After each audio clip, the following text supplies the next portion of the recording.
Hello po, magluto po ako ng dinengdeng na gulay. Maglagay po ako ng 5 cups of tubig. Ito po, 2.5 po ito, 2.5. Another 2.5 cup. Bali, ang total po nito ay 5 cups na tubig.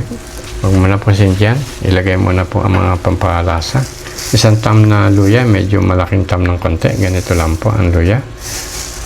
2 medium na kamatis. Isang medium na sibuyas na puti. Kahit na po pula, pwede po yun. Pakuluin po ng 2 minuto. And then ka lang. Pakuluin. Balikan ko after 2 minutes.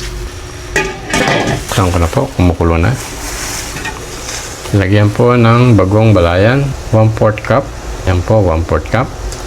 Buhos. Haluin. Pakuluin lang po ng 1 minuto. Huwag na pong takpan. Yan po, naka 1 minuto na. Unahin po muna yung mga matitigas. Ito po, kalabasa po, half kilo. Ito pong sitaw, bali 1/4 na tali. Kung kamote, bali po mga 3 peraso. Cube slot po, tapos yung isa, mga 2 inches po ang putol.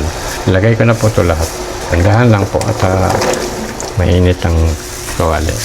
Haluin. Healthy po ito. Kasi sari-sari pong gulay. Yung mga nagda-diet, pwede po ito. Takpan pa. Haluin po ng mga 4 na minuto. Naka 4 na minuto na. Buksan ulit. Ilagay po ng 7 pirasong okra. Hiniwa po sa 2. Lagay ko na po. May makita po kayo sa palengke ng ampalayan ligaw, mas maganda po yun. Piliin nyo lang po yung mura. Yung ang buto hindi pa po masyadong gumugulang. Maglagay lang po kayo ng mga 5 piraso. Mga malilit lang po to. Ganito lang po kaliliit. Pero pwede rin po yung ampalaya na talagang totoong ampalaya. Mga 1 dangkal pwede na po yan.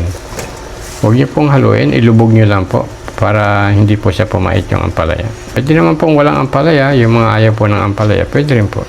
Pero healthy po yung ampalaya, pampalinis po ng dugo. Ganda rin po sa mga diabetes, high blood, saka sa puso. Oo, ganun po ginagawa ko kasi meron po akong diabetes, high blood. Takpan po, mga 3 minuto lang po. Ang bilang po ng kulo, pagkulo po, doon po kayo bilang lakad po ng oras. Buksan ko na po, naka 4 na minuto na. Lagyan po ng 1 teaspoon na sugar, pambalansi po ng alat. Tansyahin ko na lang po yan. Ito lang po. Yan. Ito pong talong, wala po ako nabiling maliliit. Malaki po itong talong. 2 pirasong talong lang po nilagay ko. Pag maliliit po talong, gawin nyo po 5 piraso. O, depende po sa inyo kung gaano po gusto nyo karaming talong. Lagay ko na po. Lubog nyo lang po, lubog. Pakaluin pa po ng 2 minuto ang talong. Bago ilagay po yung dahon. Buksan ko na po, naka 2 minuto na. Kaya ko na po ang kalahating tasang malunggay. Inigasan ko na po kaya lumiit po ang volume. Lubog. Maglagay po ng 1 tali na saluyot. Ito pong dinengdeng, healthy po ito kasi kami pong gulay na sari-sari. Sarap po ito. Ito po manamis-namis. Ito na po ito, bagong pitas po ito. Ilubog. Ilubog lang niyo po yung mga dahon. Saglit lang po yung dahon. 2 minuto lang po ito. Okay na po yung dahon. Huwag niyo pong i-overcook ang dahon at mawala po sustansya ng dahon. Alisin niyo po yung pinakagitna. Yung pong bulaklak na meron pong parang ubod. Tanggalin niyo po yan. Okay ko na po. Saka ko na lang po sabihin kung anong ng English. Kalimutan ko po yan. Huwag niyo rin po yung bulaklak ng kalabasa. Bango na. Simmer ko lang po ito ng 2 minuto para po sa dahon. Tapos titikman ko na po. Buksan ko na po. Pwede po maglagay ng isda. Sa akin po, ginawa ko, tilapia pong nilagay ko. Lagay lang pong ganyan para magkaroon po ng flavor. Pwede rin pong inihaw. Pwede rin pong pinirito, bangus, tilapia, galunggong. Takpan ko. Isimmer lang po ng 2 minuto. Para yung po flavor ng isda halo po dyan sa sabaw. Buksan ko na po, naka 2 minuto na. Malinis po yung kutsara ko. Mumove ko na ng konti. Ito po hindi po ito maalat. Katamtaman lang po ang alat nito. Ang malalasahan po rito yung mixed vegetable na manamis-namis na may konting alat lang po. Ganun po ang dinengdeng. Pero kung gusto niyo po na medyo po malat-alat, magdagdag lang po kayo ng konting bagoong. Tikman ko na po.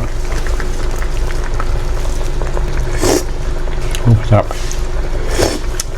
Lasa-lasa po ang gulay. Kung mix na gulay na halo-halo, nandun po yung lasa ng gulay. Masustansya po ito. At pwede po ito sa mga may diabetes, high blood, ang sakit sa puso, at makakaganda po sa inyo ito. Kami pong salamat. Kung sino pong gustong sumubok, ito po ilutong bahay lang. Salamat po.